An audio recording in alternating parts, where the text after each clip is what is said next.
श्री प्रज्ञाविवर्धन स्तोत्र। श्री गणेशाय नमः। अस्य श्री प्रज्ञाविवर्धन स्तोत्र मंत्रस्य शरत्कुमार ऋषिः स्वामी कार्तिकेयोदेवता अनुष्टुप्छन्दः। मम सकल विद्या सिद्ध्यर्थे जपे विनियोगः। श्री स्कंद उवाच। योगीश्वरो महासेन कार्तिकेयोऽग्निनन्दनः स्कंदकुमारसेनानी स्वामी शङ्करसम्भवः।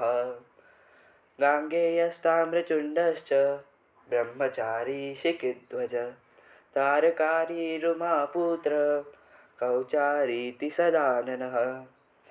शब्दब्रह्मा स्वरूपश्च सिद्धिसारस्वतो गुरुः सनत्कुमारो भगवान् भोगमोक्षप्रदप्रभुः। शरजन्मागणाधीशा पूर्वजो मुक्तिमाकृता सर्वगणप्रणेता च वाञ्छितार्थप्रदर्शनम्।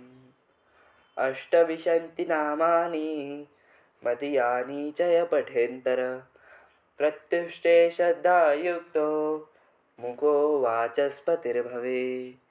महामन्त्राणीति मम नामानि कार्तिकेयतः महाप्रज्ञा मनोवाति नात्र कार्याविचारणः। इति श्रीस्कन्दपुराणे कार्तिकेय महात्म्ये प्रज्ञाविवर्धन स्तोत्र संपूर्णः।